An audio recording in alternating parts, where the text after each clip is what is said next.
fully start with the content, we will wait a little bit for people to join. What I would ask is maybe, Alberta, you can repost that Miro link, and I think I have the Google Sheet link, or if you have that, Alberta, that would be great as well, just so people can see it. So as people are joining us, welcome everybody, and we'll start with brief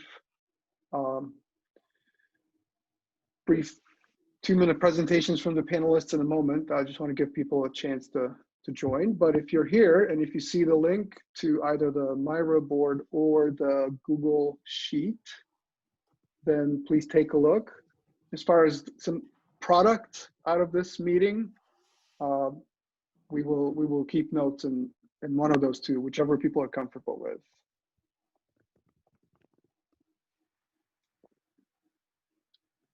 Let's see, we should probably put up the Google Sheet link. Which one is that? Here we go. So this, okay, there's the Google Sheet, thank you.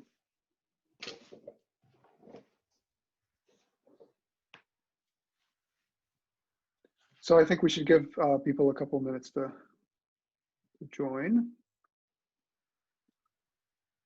Just as people are joining, so we have panelists. We'll in a moment we'll start with their messages, and then we will have time for questions from the audience. Ideally, if you can, please type your question or keyword or something just to let us know that you wish to talk. And then I think if possible, then you should just ask your question, although I'm perfectly happy to read your question if you prefer me to do that. And we will take about a half hour for that. So panelists, presentations, and then question and answers. And then we will break up into smaller groups. We will switch once, so we'll have 2 times 10 minutes for that. And then we'll return for 10 minutes to wrap up. And I think what we'll do is we're recording now, and we will record the first 30 minutes. And then once we go into the breakout rooms, then we'll stop recording.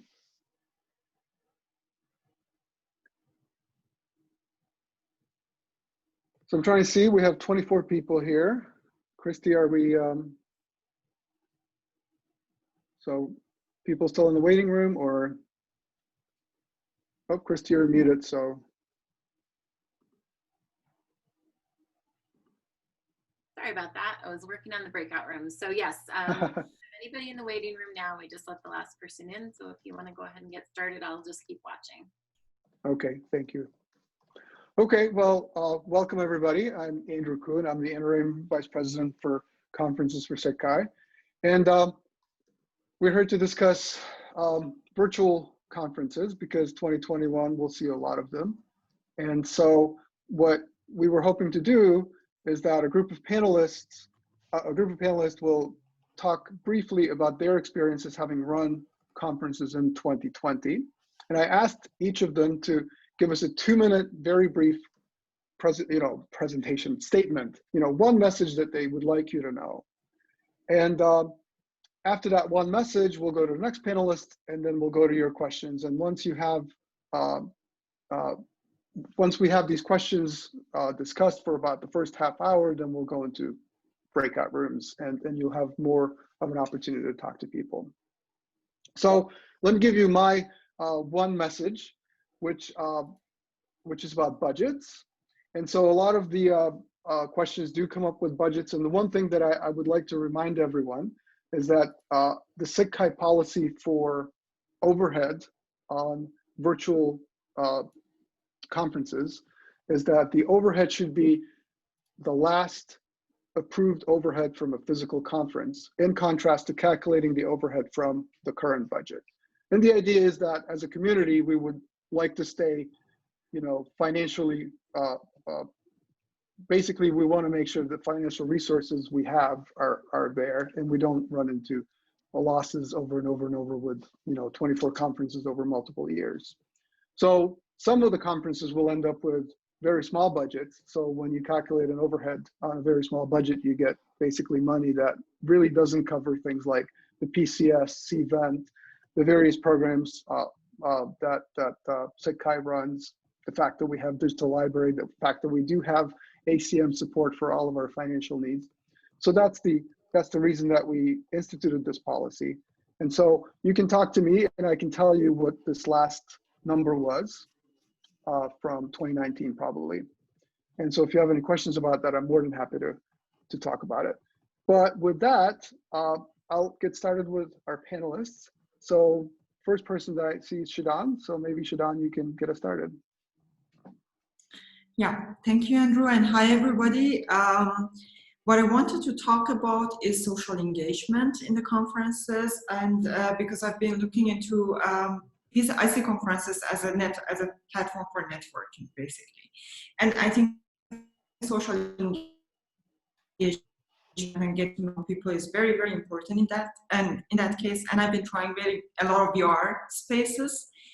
But I do believe that we are still not there to walk on with avatars, although we think that we are in this safe place, but there's a learning curve. And I think that it is better to use platforms which doesn't require that learning curve, like Zoom or any other platform that we are now using for meetings.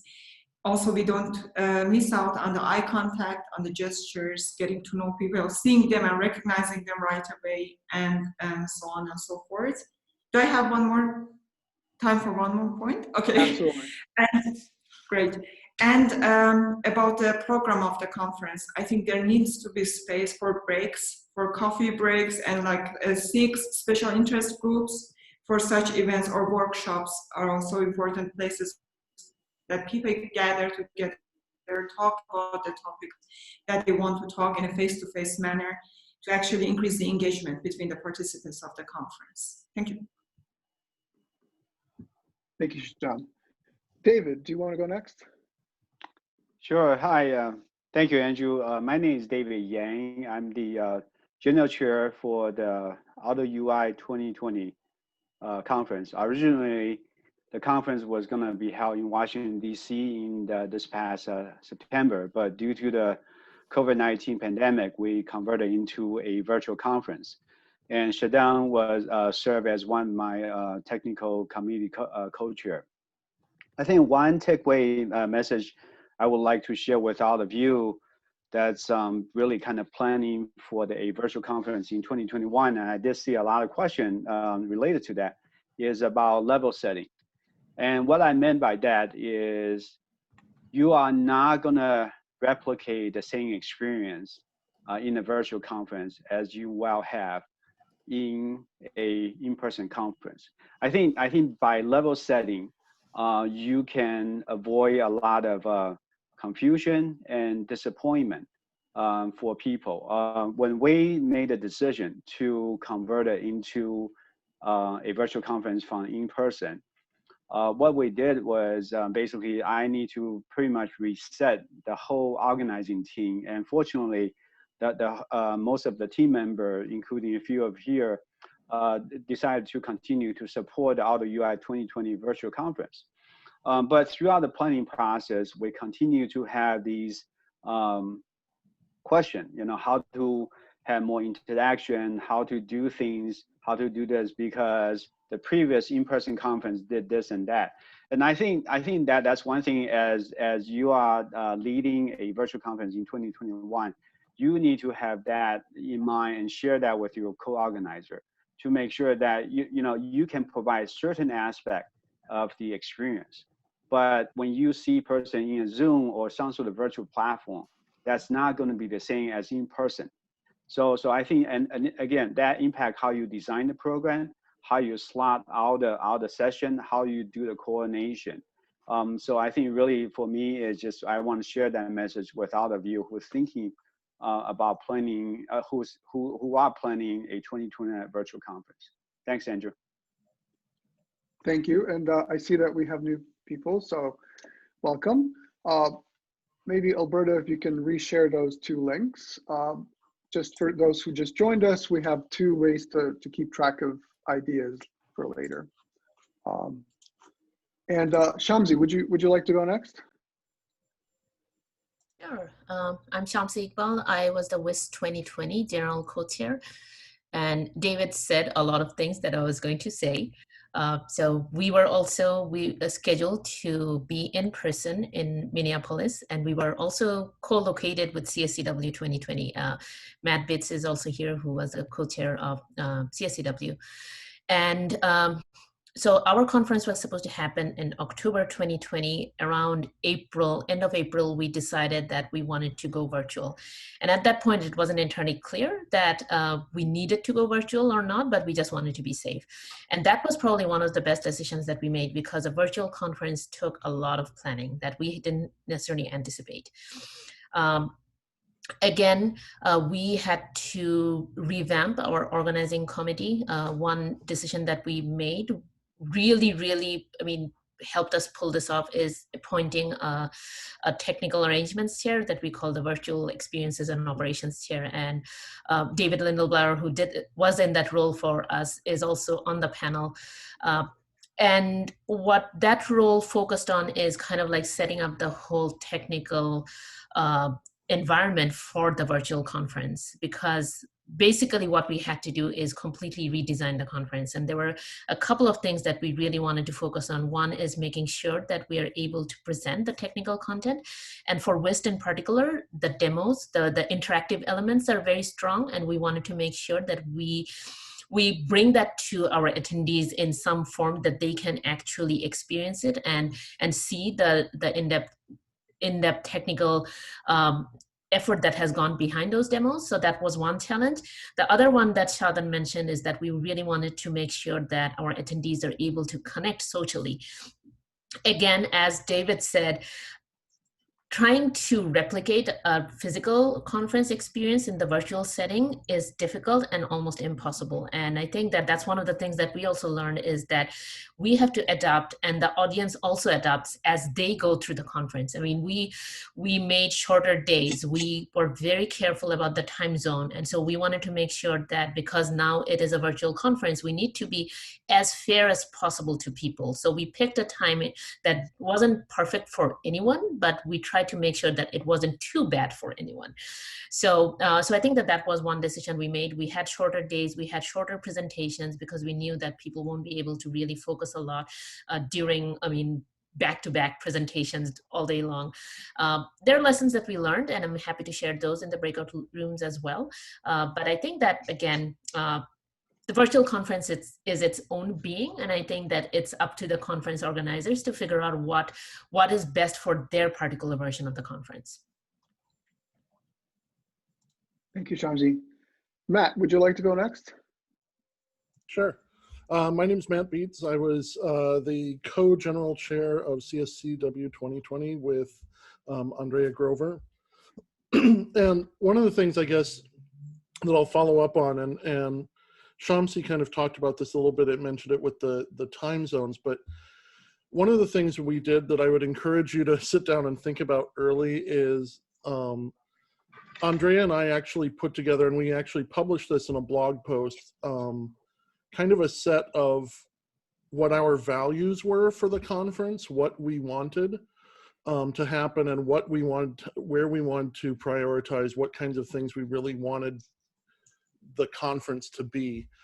The reason that that was particularly important, and what we discovered, is that when you go to a virtual conference, everything, it felt like everything we knew about conferences was suddenly up in the air again.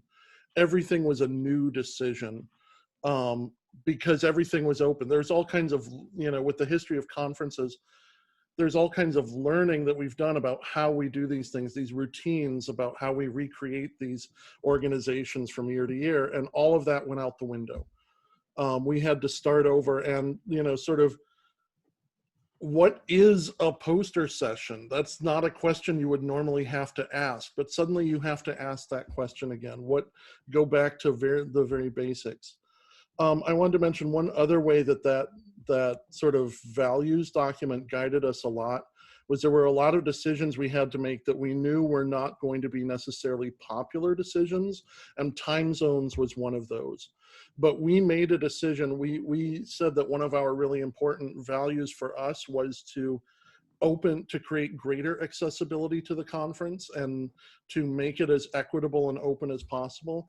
And that helped us make that decision, because it said when, you know, we weren't just going to go with where most people were, but we were going to try and figure out the solution that would work for everyone. And maybe everybody would have to share that pain. It meant that people on the West Coast, for us, we decided to, people on the West Coast of the United States had to get up earlier than they liked. And we see in our survey results, our follow-up survey, we've just gotten preliminary results from those. People on the West Coast were not necessarily happy with that decision, but we decided to make it so that the people in Asia wouldn't have to be up at 4 o'clock in the morning. And that was important to us. Another way that that values document came in, a similar kind of thing, is that there were some technologies that would have provided potentially a better social experience. There are a lot of things coming out now with avatars and other kinds of things. But when we looked at the accessibility of those systems, it's just not there. Those systems, a lot of them are new, a lot of them are experimental. They haven't taken accessibility seriously. And I said that the line I used, I think, in our opening session is that until they take accessibility seriously, we couldn't take them as seriously as conference platforms. And so we made those value judgments, but we had a strong sense of what our values were going in. Once we came to those decisions, actually made making those decisions easier. So I'll stop there. Thank you, Matt, and thank you for bringing up accessibility. David, would you like to go next? Sure. Hi, everyone. My name is David. As Shamsi said, I was the Virtual Experience and Operations Co-Chair for WIST, together with Thomas Langerak. And apart from that role, I'm also, for the past 5 years, I was on the SIGCHI, or I am still for like another month or so, on the SIGCHI Operations Committee responsible for video. So I was working with Shamsi and really all the other chairs to define the requirements, or to help them specify the requirements of the conference, then to scout platforms, and then to implement everything we wanted to have. And for the people who are not familiar with how WIST worked, we used Zoom as our main platform, the talks, and then Discord as for all the interactive program, and then a large web component with a gallery. I think the key for me was that I had a lot of institutional knowledge about all the SIGCHI platforms and all the things that SIGCHI offers to the conferences on an infrastructure level. So my message would be, inform yourself if you run a conference, what are the different options and how do those pieces play together. For example, there's the video team of SIGCHI that can assist very early on in publishing for WIST, for example, 400 talks in different, 400 videos or 600, I think, in different formats at the right time. And then that those videos are also in the program and everywhere. Then there's also Koala, which is kind of the data backend of the program's website, which again interplays with PCS. So if you know that you're going to use that later in the process because you want to have an app, make that decision and inform yourself, because there are certain PCS settings, for example, that will change how you use Koala later in terms of scheduling. So I think knowing the platforms and knowing what SIGCHI offers allows you to make informed decisions about what platforms you want to use and what platforms you don't want to use, both of which is fine because it's still up to you. The second, apart from knowing some of this SIGCHI infrastructure, the key component, I think, is from my perspective as caring a lot about the different platforms and the technical implementations, was that data was key. We had a lot of different data sources from PCS, from all the stuff that authors uploaded on top, on additional information that was provided by authors for all the demos. For example, they were able to provide lab websites, source code websites, and all of that was included in the WIST gallery website where attendees have access, and now it's publicly available, hopefully until eternity. So having someone whose pretty much main responsibility is figuring out how to work with all the data and then providing it in a format that it works for all the platforms is, I think, so kind of a data chair, I think, is incredibly important, and it's a volunteer role that I think all the conference should consider, apart from having someone who is a dedicated virtual experience or digital participation, or however you want to call it, chair. Thank you, David. Susanna, would you like to go next? Yeah, thanks. I think I've made similar experiences, but I would like to add on from the perspective of Mobile HCI 2020, which I was co-general chair together with Simone Perrault, which was supposed to be in Oldenburg, which also very early in April made the decision to move or become virtual conference. I think we share a lot of the experiences that was mentioned before from a conference in which you felt comfortable organizing it because you've done it before, into really diving into something completely new. Maybe as an add-on to existing, I think, wonderful comments and statements, I would like to discuss the participant fees. So budget was key, and we had, of course, a naturally much bigger budget than we ended up with. The question was, how much do you charge for a virtual conference? And I was running as a also co-chair the German Virtual Chi Week, which was already in June, and I was a little bit involved into Mention Computer, which was in September. So we had different models for that. And also at that time, there was this article in Medium by Julie Williamson of publication costs. So we actually switched to a model in which the publication cost separate from the participant. And I think that was something that worked very well for us. So no one actually complained because it was a reasonable fee that you pay for the cost that ACM has for publishing it. And I think that article also nicely laid out where the costs are, and had a reasonably low participant fee, but it was not zero. So it was really, you join, you participate, and the cost was pretty low, and we had a higher attendance rate than we had actually in the year before in an in-person conference. Not extraordinarily higher, but a reasonably nice, decent increase that we found this year. So I would, for example, from my experience, say ACM conference should not be for free. There could be different models of how you calculate participant fees, but you see a little reluctancy of paying full conference fees, which are like a few €100. You see some people who say it should all be open, but I think maybe a way in the middle is the best from our experiences. I think the tool selection is something that is really important, but on the long run, I'm not so sure if we should put this onto the shoulders of the organizers. I think in the first year, everybody was trying out their best, and I was struggling, and I was trying, and we were discussing with other people. We were trying to translate our experiences with Zoom at the Virtual Chi Week in June to see what can we do better, what is creating more interactivity. We were deciding for Clouder, Miro, and Zoom. We were using Miro boards for posters, Clouder as the virtual platform for entering the conference, and Zoom, as you know, as a video conference format. And we were using interactive plus video talks. I think the combination worked well, but as was said before, the workflow, how the tools interact, is something you really need to learn and understand.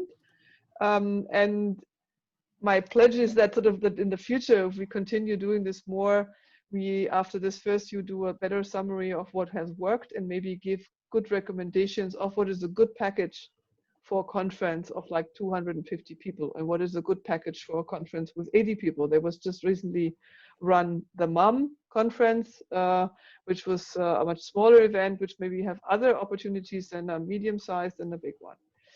Accessibility is key. It costs us a lot of work to just make the videos accessible. So every video got closed captions, but not automatic translations, but previously typed, like proper translations. We were using Otter AI as an automatic transcription, which actually worked extremely well given the many international accents you have in English. We were very happy about this, but this is not accessibility. It's one step, it's one trying. So we were trying as hard as what was really difficult for us was to reach out. So we had people who ticked a demand, but it was very difficult to get in touch with them. So what can we really do for you? We would have really loved to give one student volunteer to each of these persons, saying, come on, let us know, what can we do? We're trying to do everything, but it was not easy to connect and sort of get the individual requirements, because we thought we should rather pay attention to the 5 or whatever N people we have and just look at their demands rather than do a general thing for all, which is, at least in this first year, was very difficult for us to do. we repeated the program twice. So that was an effort. So we had the same thing 2 times a day, and even I remember that even the Simon, who is from Singapore, also attended the last keynote until very late in the night to close the whole event. And we had like 2/3 in the morning, like in the Europe late and US and Asia afternoon sessions, and 1/3 in the second round. So it kind of paid off.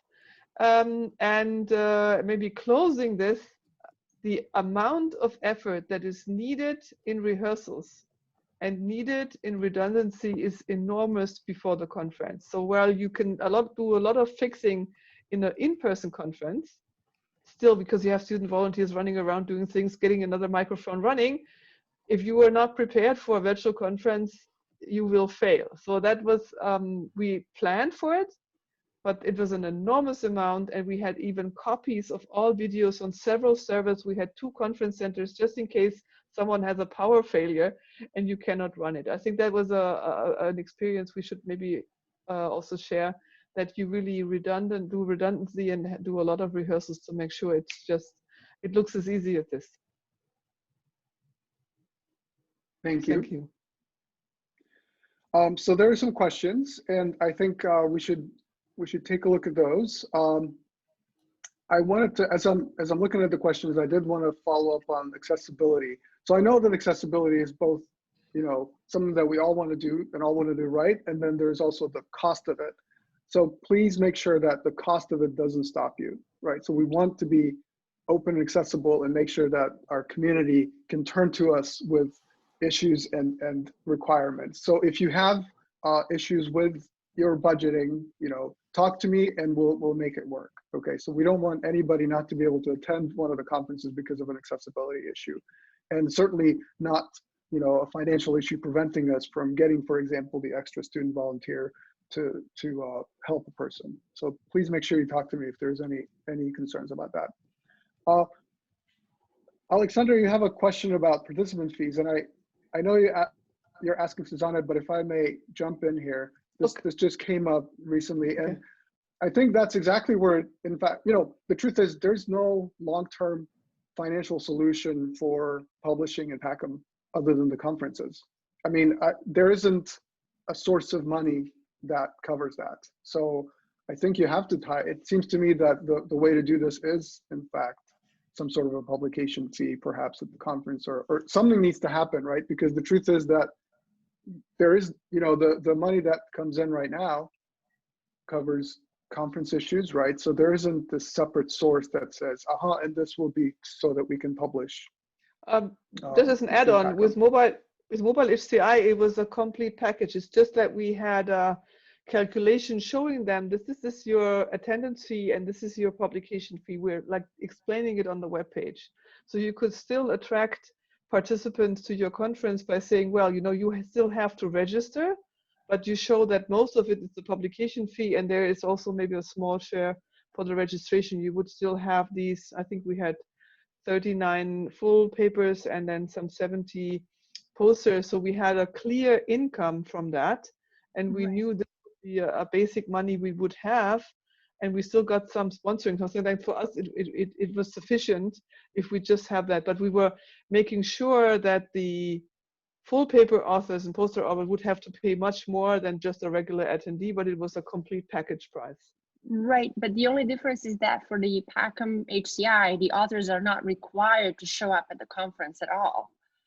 And they can just publish and be happy with it, right? And so if all of your authors in Packham HCI say we're not gonna travel to group, and then we only depend on the actual attendees who would come who don't have papers, I think that probably is not gonna happen. And so we are, especially with multi-year deadlines, are we going to charge them now, even though we don't know whether the conference will take place? And and so I think that's where we are running into a lot of discussion. But I don't want to take a lot of time. I understand there's I'll just mention, Alexandra, that we were worried about this for CSCW because we also didn't have a requirement, and in fact that was known to authors.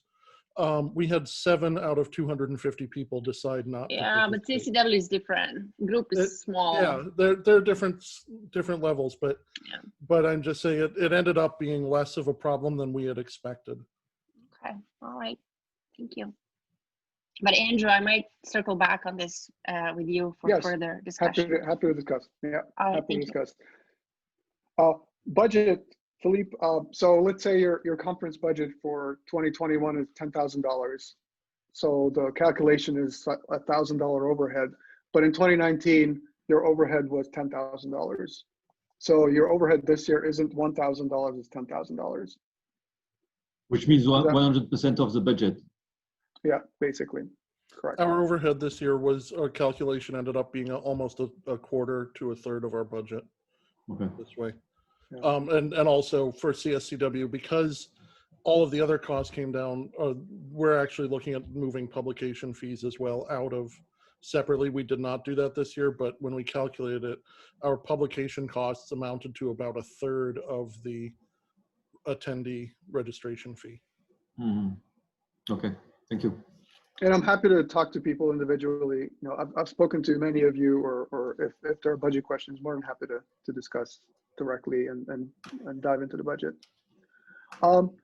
So I'm just scrolling up, and there's a question to Shamsi and Matt, and I'm not going to try to pronounce the name because I'm almost certain I'm going to. Last name I think is Makyar. How do you pronounce your name? I'm so sorry. It's Nargis. It's a hard G. Nargis. Please go ahead. So my very first question was the time zone and the length of the time, because I'm technical chair for creativity and cognition that's going to happen in Europe. And we've been thinking about what time zone can possibly accommodate people in Japan and Singapore, as well as people in North America. So we decided that maybe a very short session, like 4 hours per day, somewhere in between like 1 p.m. European time zone till like 5, 6 would be best. I would like to hear your suggestions on this. So I can jump in here a little bit, and then Matt also shared a link there about how the time zone selection was done, because Matt and Andrea did a really nice analysis. We also on our end, we wanted to see where most of the WIST attendees were coming from. And we wanted to make sure that we were not disadvantaging a large group of people because we just picked one that was more convenient for us. And so we wanted to make sure that the people from Asia, which was actually about 1/3 of our attendees in past WIST conferences, we wanted to make sure that they were not advantaged. So I think that the time zone turned out, it was 7 a.m. Central time, and we anchored it in Central because that's where the original conference was going to happen. But I mean, it basically that doesn't really mean anything. On the Asian side, I think that was 9 p.m. We had considered having slightly shorter days, but it turned out that just given the density of our program and the amount of things that we had to accommodate, and also keep in mind is that we did have 1 day of overlap for WIST and CSCW, which meant that we are also eating into our own personal conference time as well. So we had 5.5 hour long days. I liked what Mobile HCI did is that they had like 2 sessions, but for WIST and CSCW, I think it was just not going to happen. We had too many things that were going on. But ideally, I think that even if the days could be slightly shorter, that would have been good. I think that 5.5 hours, not everyone attended all the sessions. And then there were, I think that at least on the US and North American side, people said that they were going back to work after they attended the conference. And I think that that's also a bit problematic because when you're in a physical conference, you're really not going to go back to work because you're not at work. But a virtual conference, just like, it kind of like dilutes those boundaries. Yeah, I'll echo what Shamsi said. I don't have a lot to add, but the choice we made meant that for Hawaii it was really bad, but at least it was sort of within a certain, for most of the US. For Europe it was great. For Asia was late evening, US was very early morning, but sort of that idea of spreading that out. I also put this thing there. We did some pre-conference surveys, and our post-conference surveys suggest sort of the same thing, which is that there's this really hard balancing act, which is that when we ask people separate questions, they want longer sessions, they want more discussion time. At the same time, they want shorter days and fewer parallel sessions. And that's a really, there is no right spot in that. It's sort of whatever works, but there's not a space in that that's going to make everyone happy. Yeah, go ahead, Susan. Just want to add, I think the 2 time zones was not too bad. I think it was a little bit strange to repeat the same thing, but an interesting effect was that you could have different authors of the same paper join the discussion, which is also even more visibility of maybe authors of a paper, because you might see that one person goes to the time zone that fits the individual better. So it felt a bit strange to see that you have the feeling, oh, I've seen this paper this morning, because of course as a program chair and general chair, you attend a lot of sessions. But it was interesting that it was giving also more space for poster discussion, because it was smaller groups of people, and actually almost no one had to drop out. So I think a few individuals said, well, I have a personal issue not being able to present the poster, but overall it worked actually very well. And it was, first time was afternoon European time, and then the other one was evening European time. As an attendee, I would agree with the fact that I felt the talks were extremely short, so short that you could barely get to know what it was. It was bad in that sense. So I would say that we tried to get around that a little bit, and I'm not saying that we were terribly successful in this, is that we did ask the authors to also put a full talk online. So that is the gallery that David was talking about. This was made optional because we were trying to be sensitive to the fact that we do not want to put much extra load on the authors. So they had to upload a 5-minute talk and then a 15-minute talk. And so we made the latter optional. And I think that this is one of the biggest challenges that we face in a virtual conference, is that just this balancing act of, well, we want to have longer talks because those are more engaging and actually makes you understand what the paper is about. But at the same time, if we want to have shorter days and shorter sessions, and it's just difficult. And I would say that that's maybe one of the things that in our mind, as we adapt to virtual conferences, that we get used to more shorter talks where we can maybe have the longer talks uploaded somewhere and people can engage elsewhere. I really don't have a good answer for this, because I think that this is one of the things where I felt that we weren't as successful as we could have been, but I don't have an alternative that could have worked better. I wanted to add one more thing to this, if it's possible, and and that's for example, when we were trying for Auto UI to reduce the time, because we were a single track conference to accommodate for the several time zones. On the other side, we had sessions like workshops and special interest groups and so on, that we left it, that would not be possible to be shortened. For example, a one-day workshop, and we want to shrink it to 1 hour. It's not anymore a workshop or an interactive session. It's rather a tutorial or a solo presentation session again. And what we did was we left it to, for example, workshop organizers. And in Auto UI in the last years, in in-person conferences, we had no compulsory registration for workshops. But this year we asked people to register earlier for the workshops. So every workshop organizer knows how many attendees they get and from what time zones. And they would accommodate the workshop times and also the time frame as well, and to that time zones. And some workshops were also conducted 2 times to fit the both time zones as well. So that's also one good practice we had.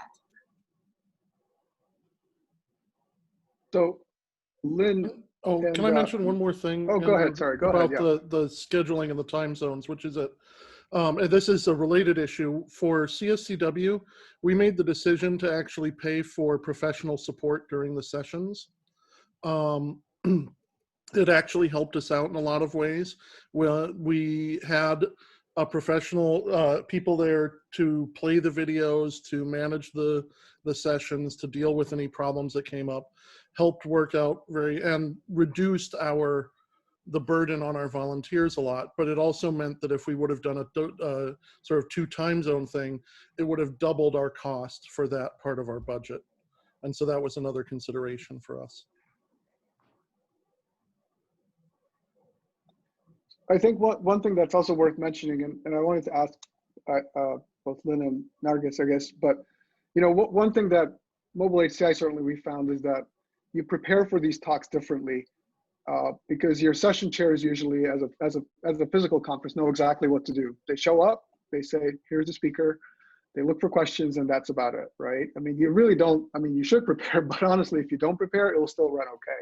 And I think that's different for virtual conferences because there could be these long, awkward pauses with a bunch of faces online. So what we did in Mobile HCI is we made sure there was a document where we prepared questions in advance and made sure that everybody was on track with, what the questions might be so that there could be some interesting discussion that is engaging for the audience who shows up and probably do not wish to just look at a screen that's very quiet for a long period of time. But at the same time, I'm curious, so I think Lynn and Nargis, you both mentioned that talks were too short, right? And so I don't know maybe you can follow up on that. So I think Lynn, you said, did you mean the Mobile HCI ones or? Yeah, yeah, Mobile HCI. I just felt it went too much to an extreme. I understand, the constraints and everything, but I really felt it went to such an extreme that you couldn't actually, and I think because the authors try to shove everything that they possibly can into it, and I totally, as someone who's an author as well, I get that. You really want to get across the amazing work that you spend years on.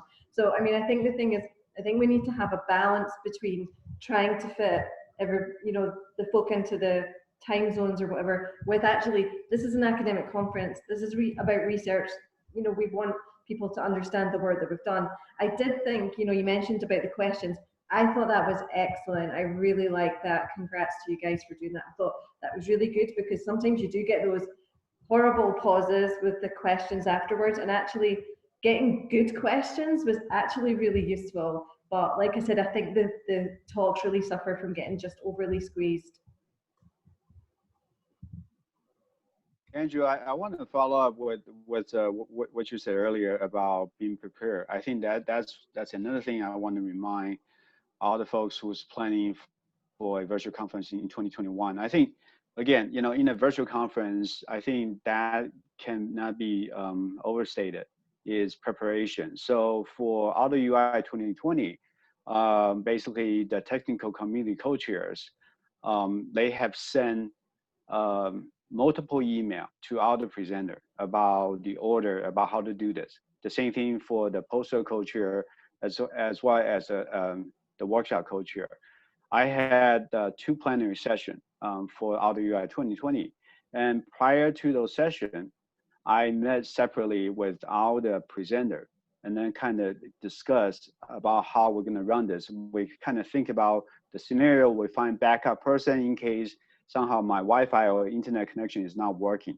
I think to me that's the key, is that many times in the virtual conference, I think other panelists has mentioned, is you make it successful by paying attention to those small details, because sometimes those small details can really become a really big deal, basically right before the meeting. So I think, that's another kind of lesson learned from us, is I think we've done a really good job in Auto UI 2020 as an organizing team. We did a lot of preparation. We sent a lot of email to all the presenter, all the attendees, so everyone understand. We send out these daily newsletter to all the attendees during the 3-day of the Auto UI conference, so people understand what to expect and so forth. And I think those communication does help, so people understand what to expect. And also, again, going back to the message I shared earlier about level setting. So I would like to briefly comment on what Lynn said about the talks, and to provide a no solution, which there was one of the nice things about Discord was we essentially had a 3-day long town hall So everyone was complaining about the talk length, which was too long, too short, not enough questions. So there were a lot of different opinions. One thing we did was that we actually, the 5-minute talks that were also shown synchronously at the conference, we actually made them available a couple of days before the conference. And from the data, I can tell you that no one is looking at those.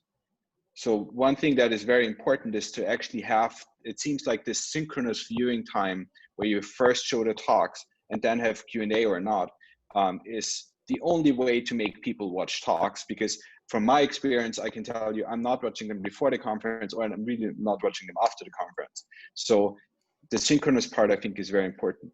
The other thing that I would like to sprinkle in as an idea is what vision conferences do is you only have a fraction of papers are actually presented orally as talks. Most of them are posters. And only there are 5-minute spotlights, and everyone is expected to read the papers because you can't understand the technical detail in a 5-minute talk anyway. So it's more like a hint of what you want to do. I'm not saying that I really like that at WIST, at CHI, at all the other conferences, every paper is a talk. But with the time constraint, we might we have to work next year. I think this would be an option to maybe not have all the papers presented, or as Susanne said, with mobile, say I have like 2 slots or something like that. So there are two more questions that I thought we could maybe go through as a group, and then let's have one breakout session because the conversation is going really well. So Gunther, you are asking about demo sessions. Would you like to ask? Yeah, thank you. I was just wondering if somebody has some thoughts or lessons learned from running interactivity or demo sessions virtually.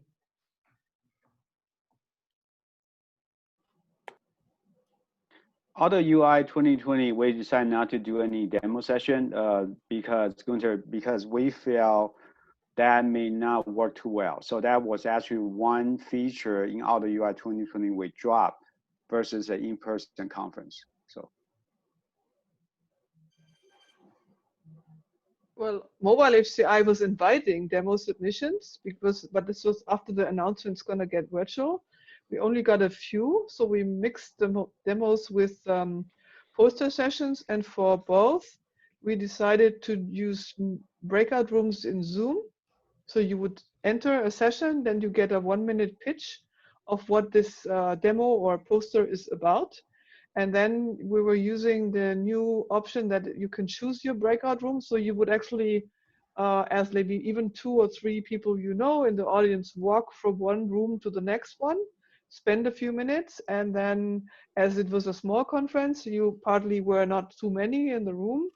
And then the individuals would either show slides, pre-recorded videos, and also maybe have a camera show something that was actually running. But of course, it was not complex demos. It was, and of course, no one did more or less a virtualization of their demo where you could, as an individual, try it out. So that was not, well, it was not for the demos that were submitted, but that would also place a lot of additional effort if your demo is not virtualizable. But it was more or less a video slide and live captioning walkthrough what was the part of the demo. So I would add that WIST was almost, I mean, part of the reason why WIST had to go through a substantial design effort was because of our focus on demos. And it's probably a much longer discussion that we may not have time for, but Gunther, if you want to reach out to David and myself, we are happy to share the details. I mean, we really went through a detailed design planning around this because we wanted to make sure that people were able to experience demos, not in the way that they would do in a physical conference, but at least something that is reasonable. So to give some context, WIST, we had 100 simultaneous demos and posters running at 2 90-minute parallel sessions. And attendees thought that that was one of, and we ran it in Discord, so you could hop between the different rooms, and it was very vibrant session. We had a couple of hundred people on the first day, and most participants said that was actually the best part of the conference. So that's actually highly recommended. Thank you. Thank you. And Rosta, you have, I don't know if that's a question or a comment. I don't know if you wanted to bring that up. Yeah, not sure if it's a question. So as I participated in CSCW, I noticed that there was the issue of I thought the length of the talks were okay, but the questions, a lot of times when they asked the question, the presenter did not understand them, because the setting was that you would just type your questions and the chair asked the question, then it was not, there was no chance of direct communication. And I was just wondering if it can be arranged in a way that the participants are more in an active role, as opposed to kind of the webinar format that they don't have a way of communicating, especially that a lot of times there were not a lot of maybe people in those rooms. So I wasn't sure why this was not designed more like as a Zoom session as opposed to like a webinar format. So Rosta, what we did in Audio UI 2020 for our interactive session, where basically all the participants view pre-recorded message, and then we'll go into a Q&A. We actually had we have co-moderator for each one of them.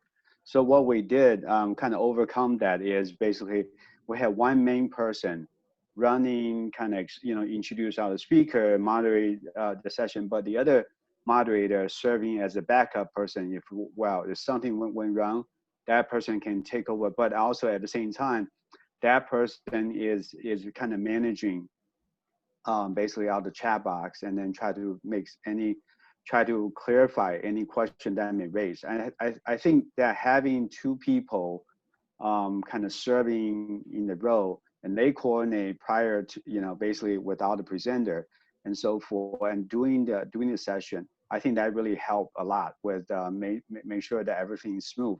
Even though there may be questions that audience has that may not be understanding, but through one person can still manage what's going on, the other moderator can kind of clarify those. So that may be something you may want to consider.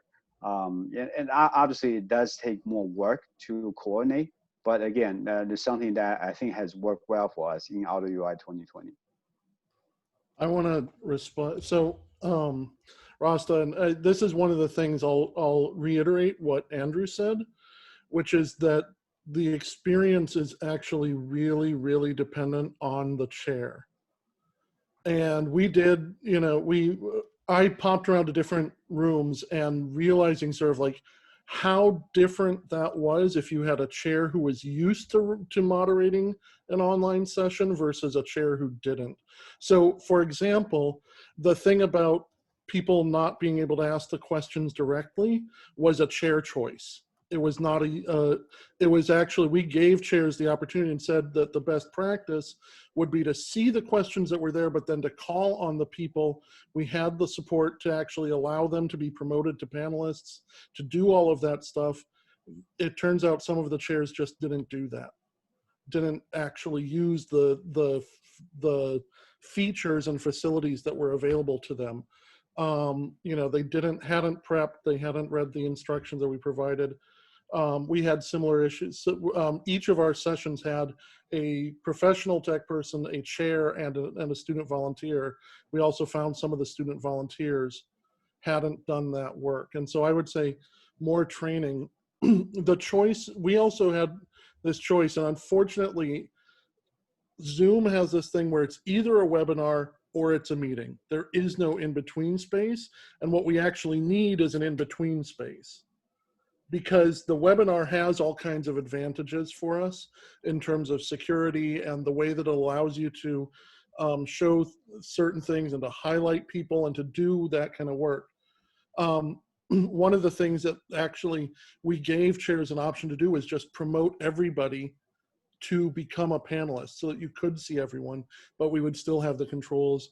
Again, very few of the chairs brought that up. I think we learned a lot about sort of how to manage that better, but I would say that's, again, just reiterating what Andrew said, chairs are really important in this experience. Yeah, and just even an add-on to that is sort of also that you need to prepare your chairs. I think when our program chairs, Anke, Wilco, and Andrew sent out the instructions to the session chairs, they were like, what? You know, this is like down to the minute what you should do. They were kind of very surprised to get such a detailed instruction. And then when they run the rehearsals and they were invited to do that for their sessions too, they found out this is so helpful. Like you had like second zero, you know, this is who opens the mic first, you know, then the student volunteer could actually introduce herself. So we also gave them visibility. So it was so structured. And that didn't make it boring, actually. It did make it well organized, and it made it also lively because there was no awkward silence and no unclear transitions. But if you look at it, you at the first view, you would say, well, you know, I have run sessions before. Why do I need such a detailed schedule?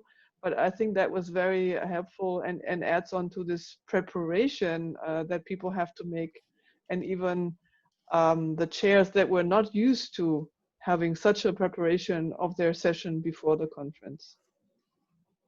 And I'll also add one other little thing about this. It's about the timing, is that, and this is one of the assumptions with planning these conferences.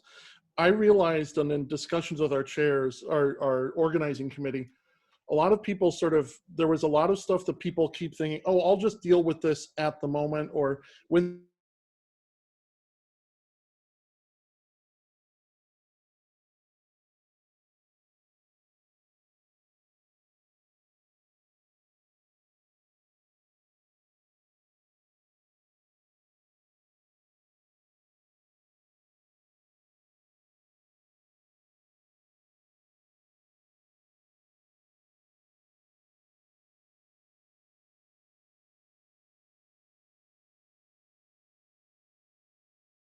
That was one good practice I found. So we're getting close to the hour, and this means that we're not going to have a breakout session. I planned for 2 breakout sessions. We're going to have 0 breakout sessions because I really would like to thank the panelists, because they had a wonderful set of ideas to start us off with. And I'd like to thank everybody else for asking these questions, because I think all of the questions were what's on everybody's mind. So hopefully no one is too disappointed that we didn't have breakout sessions, because I feel that the group was small enough that we had the opportunity to have a lively discussion. So there are a couple more questions that probably in the next 2 minutes we can, okay, Maria, so there was an answer. I know that Philippe, you were asking about post-conference engagement. Yeah, what we really would like is to have an exchange between authors and people in the audience, or presenters and people in the audience. And I attended a conference in September, and they were setting up a channel on Mattermost for every paper in the conference. So you had to register to that, and then we can discuss. And the discussion was lasting like for days during all the days of the conference. I don't know if somebody has tried that, because it was very good for exchanging data, like references or missing things that, and so people were missing, of course, the next presentation, but they were chatting there. And then during the breaks, discussion were starting again in these channels. So anybody has tried that? I don't know if it's clear the process was presenting. So no, okay. So there was the Zoom stuff with the papers and so on, and instead of using the chat in Zoom, there was a chat per paper in Mattermost. And before the conference, you were registering to all these chats. And if you want to post a question or to discuss with the authors or the presenters, you directly go to the chat that was corresponding to that paper in that session. And this was still open. Even if you close Zoom, you still have the questions and the discussions there for days and days. And they closed it like a week ago. Yeah, we had something very similar for WIST, where everything was happening in Discord. So Zoom was for the presentations, and then each session had a separate channel in Discord, and that persisted. And we are also now trying to make sure that we can kind of like keep on maintaining the Discord server. But so it's that, per session, not per paper, right? I'm trying to remember. Yes, it was per session, but each session had 3 papers. Okay. But and then for each of the keynotes and each of the other events, there were like separate channels, and each of the demos and poster, they had their separate channels. But those sessions were happening entirely on Discord. But the good thing is that all of that information is there, it persists, and we are trying to make sure that we can keep the Discord server up, because we saw a lot of really, really valuable interaction going on there. Okay, yeah, thanks. We did, we had individual per paper discussion on similar through Clouder. What we found is that where it worked really well, but there were a lot of papers that got sort of radio silence. Yeah. Which is a good information as well. It is, but it feels, I think for some reason in that space, it feels particularly strong to just not get attention in that space. Yeah. Yeah, Thank you very much. I just wanted to quickly say this. If you need to leave, then by all means, the 60 minutes are up. If you would like to stick around, I'll stick around, and whoever can and would like to, please stay. But if you have to leave, I want to thank everybody once again, because this was really, really fun. I'll continue the recording because I think it's very valuable. But anyway, thank you. And if you can, then please stay. And so I interrupted someone. I just wanted to add on, because it was a question mentioned before, and I think this is what we all struggling with, was the question of social interaction, because that was where the students maybe meet their future postdoc group, or where maybe 2 PhD students meet each other and exchange about different locations and whatever. That was missing, and maybe we could exchange a bit on what we did. And I would also like to take the opportunity to really thank the ACM task force, which actually provided us with a document as early, I think it was April, on how to run virtual conferences, because this was an excellent start for those people who really, like us, had to jump into a virtual world in very early in April. And I think that was very difficult to make and to think